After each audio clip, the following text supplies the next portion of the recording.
Et bonjour à tous, bienvenue sur la chaîne de l'Examen Crypto. Nous sommes le jeudi 2 mai 2024, 7h50 à l'heure à laquelle je fais cette vidéo. On va faire un point bien sûr sur le Bitcoin. On va regarder aussi dans cette vidéo des crypto-monnaies très intéressantes à recharger. On va regarder aussi bien sûr le commentaire du jour et on va commencer bien sûr par le calendrier économique et le crypto Fear and Greed. Allez, si ce contenu vous intéresse, installez-vous confortablement et on démarre cette vidéo. On démarre avec une cryptomap qui est toujours mitigée. Le Bitcoin continue de chuter, donc forcément les altcoins suivent. Mais par contre, ce qui est intéressant, c'est que là, du côté du Fear and Greed Index, ça y est, on est enfin revenu dans la peur. Et ça c'est génial. C'est génial parce qu'en fait, on a cassé le sentiment d'euphorie. Vous l'avez remarqué quand même, quand on était aux alentours de 70 000, 73 000, il y avait vraiment une euphorie sur la cryptosphère. Et en fait, ça, on le sait, malheureusement, c'est jamais bon. Quand on est dans l'euphorie, c'est jamais bon signe. Parce que ça veut dire que tout le monde est bullish. Et ça, en général, quand tout le monde est bullish, qu'est-ce qui se passe? Boum, ça crache. C'est inévitable, c'est comme ça. Le marché ne fait pas de cadeaux. Donc c'est pour ça que j'ai toujours dit, respectons les marchés financiers. Donc là, en tout cas, on voit qu'on revient dans la section de la peur. On est actuellement à 43. Mais si le Bitcoin continue de chuter, il est possible qu'on redescende encore. Et je rappelle que c'est dans le rouge qu'on fait les meilleures opportunités. Ceci n'est pas un conseil financier. Allez, on jette un coup d'œil aussi du calendrier, côté calendrier et macroéconomie. On voit que, bien sûr, hier, on a eu la décision de la Fed sur les taux d'intérêt et la conférence de presse du FOMC. Donc là, je vous avais envoyé tous les liens et tout ce qu'il fallait hier soir sur mon Twitter officiel pour pouvoir suivre tout ça en direct. Donc du coup, là en fait, pour résumer, grosso modo, la Fed en fait maintient ses taux à 5,5 pour l'absence de progrès du côté de l'inflation. Donc la Fed pour l'instant a décidé de ne pas baisser ses taux. Elle n'a pas décidé d'augmenter ses taux, donc ça c'est déjà un premier bon signe. Par contre, statu quo, toujours pas vraiment de nouvelles hyper rassurantes du côté d'une information concernant la baisse des taux. On ne sait toujours pas réellement si ça aura lieu en 2024 ou bien si notre ami Jérôme Powell se projette plutôt sur 2025. Pour l'instant, il n'y a rien de vraiment clair par rapport à ça. Donc, la situation ne bouge pas du tout. Mais c'est pour ça aussi que le marché a largement anticipé cette nouvelle. Vous le savez, en général, le marché anticipe toujours les nouvelles, ce qui fait que le jour J où il y a l'information, le marché ne bouge pas trop. Et oui, on le voit, là, le marché avait déjà commencé à chuter en cassant le range par le bas du côté du Bitcoin et avait déjà amorcé une phase baissière parce qu'on savait effectivement ce qu'allait nous annoncer Jérôme Powell. On savait que, il n'allait pas préparer une baisse des taux. On savait qu'il allait rester sur le taux actuel. Enfin, du moins, c'était une prévision, mais quand même, en général, c'est souvent ce qui arrive. Bref, en tout cas, du côté calendrier macroéconomique, aujourd'hui, on va avoir à 14h30 les inscriptions hebdo au chômage. Et demain, on va aussi avoir des indices très importants concernant le salaire horaire moyen, création d'emplois dans le secteur non agricole, taux de chômage, PMI, services et l'indice PMI non facturé de l'ISM. Donc effectivement, très intéressant du côté du calendrier économique en cette fin de semaine. Mais bon, le gros quand même de la semaine, c'est ce qui est tombé hier. Regardez comment c'était vraiment ultra chargé. Allez. Nous, sans plus attendre, on va analyser notre Bitcoin. Mais avant ça, je rappelle bien sûr que tout ce que je vais dire dans cette vidéo n'est en aucun cas un conseil financier. C'est à vous de faire vos propres recherches et n'oubliez pas que le trading comporte des risques de pertes financières partielles ou majeures.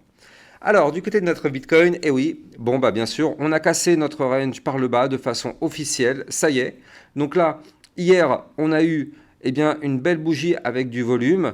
Aujourd'hui, du coup, malheureusement, on continue. On n'a toujours pas de signe de retournement haussier. Donc, forcément, le Bitcoin continue sa phase baissière. De toute façon, à partir du moment où, ici, il a décidé de breaker le range par le bas, en plus de breaker la moyenne mobile sans période par le bas, double signal de vente, le Bitcoin crash. Donc là, oui, il va chercher des zones de support. Alors du côté des Fibonacci, qu'est-ce qu'on a été touché? On a été touché le niveau 0,5 Fibonacci qui se trouve à 56 913 $. Donc ça, c'était le premier niveau clé Fibonacci à venir chercher, le 0,5. Tant qu'on est au-dessus de ce support, tout va bien. Si malheureusement ce support vient à lâcher, le prochain gros niveau de support Fibonacci se trouve à 52 920. Ce niveau clé n'est pas un niveau clé anodin, il faut quand même le préciser, c'est un niveau clé qui correspond quand même à pas mal de liquidations du côté du Bitcoin. On voit que là, ici, on a un pic à 51 000, c'est ça en fait, à 52 000 pile poil. On a un pic à 52 000 du côté de la liquidity map. Donc effectivement, ce sera une très belle zone de support, en tout cas, en cas de chute. Parce que bah, déjà, et d'une, ça correspond au 0,618 Fibonacci. Et de deux, eh bien, du coup, ça voudra dire qu'on aura liquidé pas mal de personnes quand même dans la guerre. Donc oui, c'est une zone effectivement très intéressante. Maintenant, on ne sait pas, on n'a pas de boule de cristal, hein, on ne sait pas du tout si ce niveau 0,5 va tenir. En tout cas, pour l'instant, tant qu'on est au-dessus, bah, tout va bien.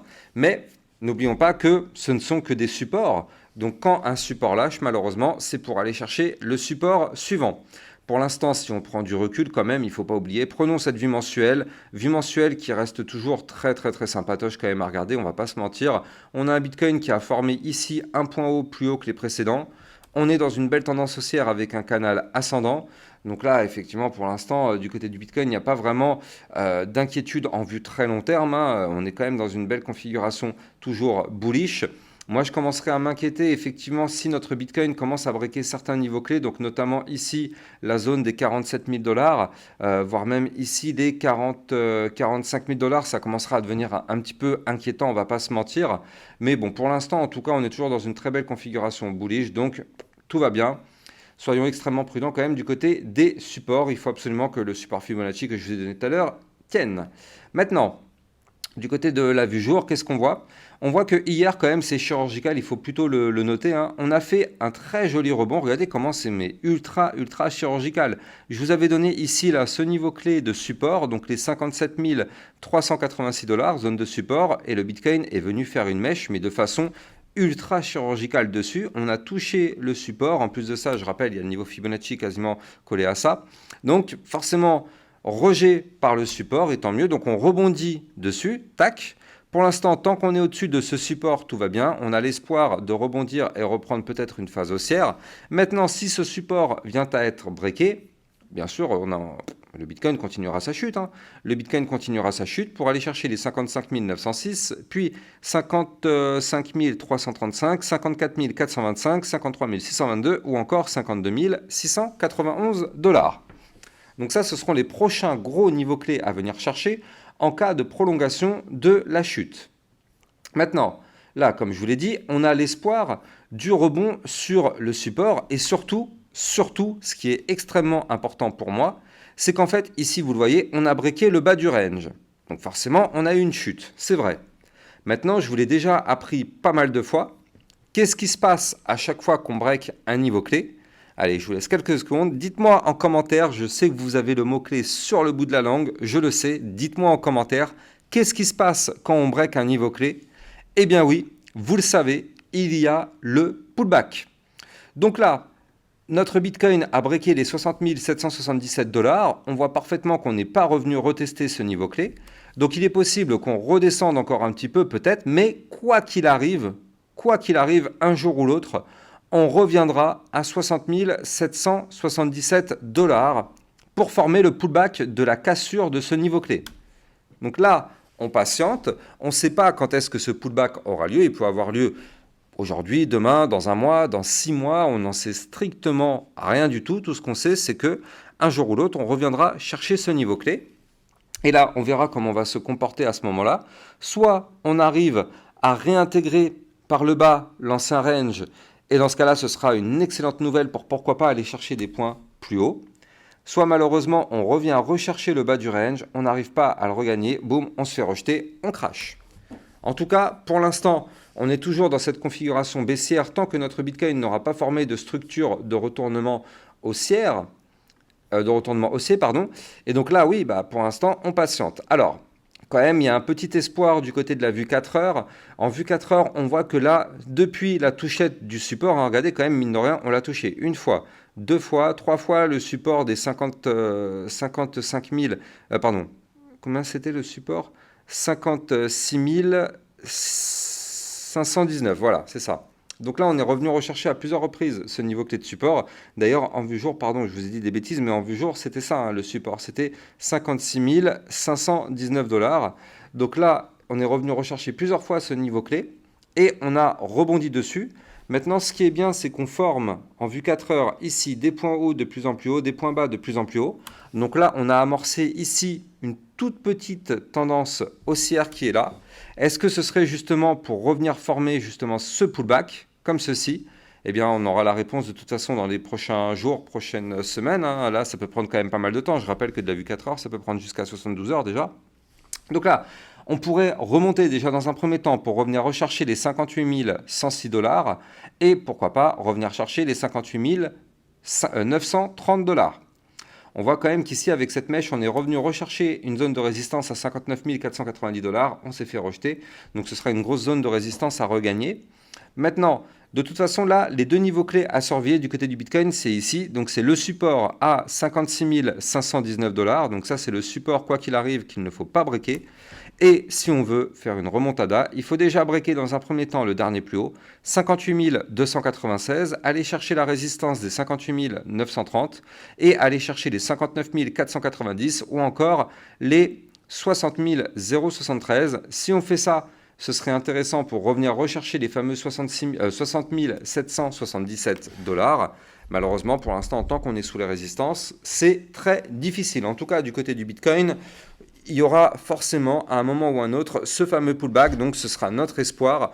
Et pourquoi pas, hein, de toute façon là on voit qu'on a repris une petite tendance haussière, donc pourquoi pas entamer ce pullback dès maintenant en fait. Hein, commençons ce pullback, là on le voit, tant qu'on est dans cette toute petite configuration haussière, de toute façon on a l'espoir.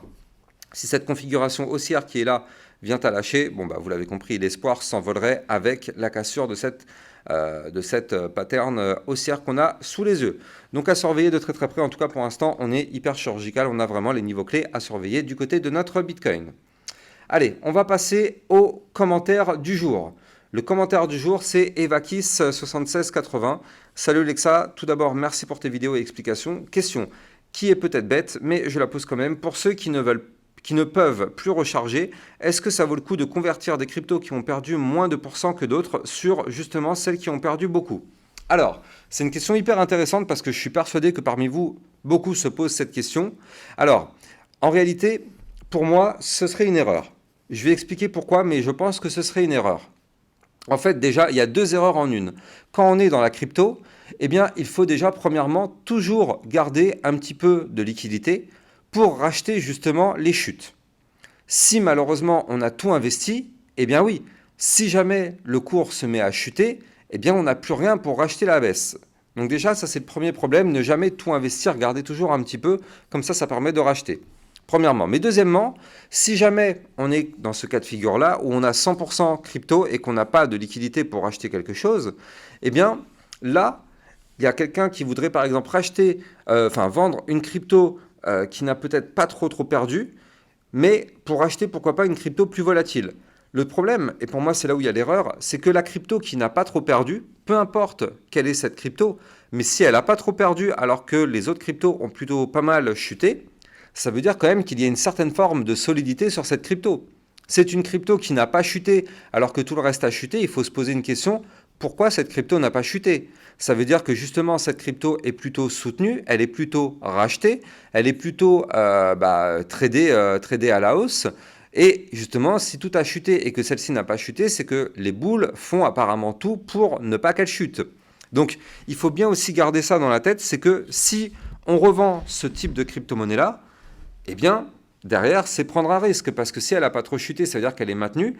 Si on prend effectivement une vente sur cette crypto-là et qu'on rachète derrière une crypto qui a perdu un petit peu plus, qui ont perdu moins... une crypto qui a perdu un peu plus, pardon, excusez-moi, je disais un autre truc en parallèle, eh bien ça veut dire qu'on s'expose un petit peu plus, parce que derrière, une crypto qui a perdu beaucoup, ça veut dire qu'elle est plus volatile, et ça veut dire que malheureusement, elle est peut-être un petit peu moins soutenue.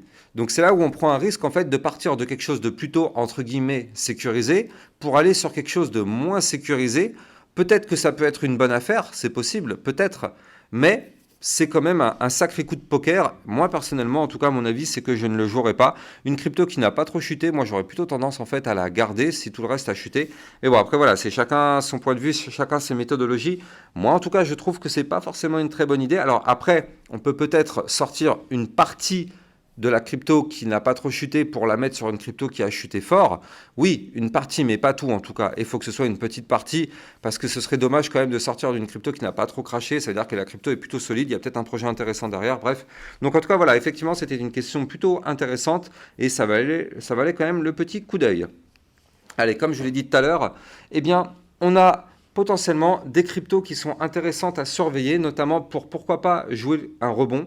Et donc, la première de ces cryptos, ça pourrait être l'Atom Cosmos.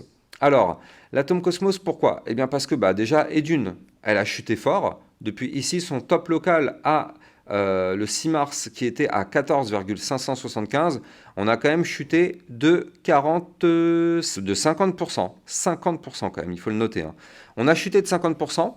Et là, en fait, derrière, maintenant, on est en train de former une structure haussière, de retournement haussière, pardon, avec un premier bottom, deuxième bottom. Ce qui est intéressant à analyser, c'est qu'on a aussi, en plus de ça, des bandes de Bollinger ultra, ultra méga resserrées. On le voit parfaitement ici. Regardez ça, ces bandes de Bollinger resserrées. Donc là, ici, ce qui est intéressant, c'est que si on break ces bandes de Bollinger, il faudra s'attendre à un mouvement volatile. Alors attention, hein, je rappelle, le double bottom, eh bien, c'est une figure chartiste de retournement haussier, mais pour ça, il faut qu'on break la résistance de la ligne de coup du pattern à 8,925. Je redis, il faut qu'on break la résistance. J'insiste, la résistance. J'insiste lourdement et je le fais exprès parce qu'il y a des personnes qui vont acheter ici en mode FOMO en disant ouais, c'est bon, c'est sûr et certain que ça va monter. Alors que derrière, le Bitcoin risque peut-être de casser sa petite structure haussière là, comme je vous l'ai expliqué tout à l'heure, et de cracher. Si le Bitcoin crache, tout le marché crypto va cracher et l'Atom Cosmos, bien sûr, va cracher avec le Bitcoin, comme tout le reste du marché. Donc là, tant qu'on n'a pas une cassure du range, enfin de la ligne de coup du pattern par le haut, malheureusement, il n'y a strictement rien à faire. Donc là, on est en vue jour. Donc déjà, tant qu'on ne fait pas une clôture jour au-dessus de ce niveau clé, il n'y a rien. Je rappelle au passage que j'ai un Twitter sur lequel je vous diffuse des informations, des alertes, plein de choses en temps réel. N'hésitez pas à venir me suivre sur mon Twitter officiel. Bon, maintenant il faut dire X. Vous avez le lien de mon X en description de cette vidéo. Et je rappelle aussi au passage que les likes et les commentaires sont fortement appréciés. Bien sûr, c'est grâce à ça que ma chaîne YouTube est mieux mise en avant. Donc bref, là du côté du Atom Cosmos, on a quand même un double bottom qui est là sous les yeux. C'est un double bottom à plus 10,68%. La target théorique en cas de breakout serait d'aller chercher, comme quoi il n'y a pas de secret, hein. Ça permettrait d'aller chercher la moyenne mobile 50 périodes qui se trouve quant à elle à 9,752. Donc ça, ce serait la target du pattern en double bottom. Maintenant, effectivement, si on break par le haut, ce double bottom, avec les bandes de Bollinger hyper resserrées, on pourrait s'attendre à un mouvement volatile explosif, donc pourquoi pas aller chercher des points encore plus hauts. Pour l'instant, on n'y est pas encore, hein. Je rappelle, on est encore sous résistance. Par contre, attention, si le Bitcoin se met à cracher, l'Atom Cosmos va cracher aussi avec. Et donc là, en cas de break par le bas, ici du support des 8,046, là, il faudra se méfier parce que là, on pourrait connaître une potentielle énorme chute parce qu'on a des bandes de Bollinger très resserrées, et donc si on break malheureusement par le bas, là c'est parti pour un moins 10, moins 20% sur l'Atom Cosmos en cas de breakout. Donc vous l'avez compris, ne surtout pas se précipiter, attendons vraiment que le Bitcoin nous fasse des belles confirmations, parce que là actuellement, on va pas se mentir, on n'est clairement pas du tout tiré d'affaire. Mais vraiment pas du tout, tant que le Bitcoin ne reprend pas une belle configuration haussière, on n'est pas du tout tiré d'affaire. Mais en tout cas, du côté de l'Atom Cosmos, le pattern est relativement intéressant à surveiller. Donc ouais, on va quand même jeter un coup d'œil dessus pour les prochains jours, voir s'il se met à péter. Une autre crypto intéressante à surveiller, c'est la crypto W. Alors, cette crypto, déjà, on s'est fait plaisir hier dans le channel des alertes. Vous le savez, c'est une crypto que je vous avais donnée, je ne sais plus quelle heure il était. Voilà, il était 10h54 hier quand je vous avais parlé de cette crypto dans le channel des alertes. Et déjà, hier, on a pris un plus 5,86%. Eh bien, hier soir, déjà, il y avait plus 5%. Mais en réalité, elle est montée encore plus haut, cette crypto. On a pris encore plus hier parce que regardez ça.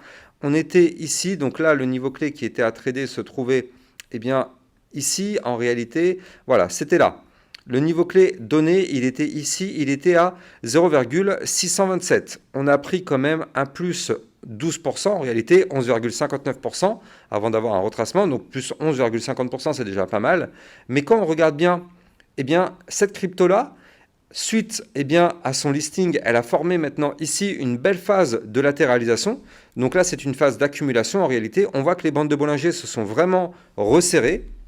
Et donc derrière, si jamais on break ce range par le haut, donc si jamais on break les 0,702, on pourrait connaître une nouvelle phase, eh bien, haussière, pourquoi pas, sur cette crypto-monnaie. Alors attention, toujours bien regarder le projet. J'avoue que j'ai pas du tout eu le temps de m'intéresser à ce projet-là. Je sais pas c'est quoi derrière. Ça peut être une grosse arnaque, je n'en sais rien. Donc à vous de faire vos propres recherches aussi. Moi, je vois juste la courbe qui peut être effectivement très intéressante du fait que là, on a une accumulation, on a un range avec des bandes de Bollinger très resserrées et on pourrait connaître, pourquoi pas, assez rapidement, eh bien, une petite poussée d'environ 10% pour aller chercher les 0,772, voire même, pourquoi pas, les 0,881, ce qui nous ferait potentiellement à plus 25%.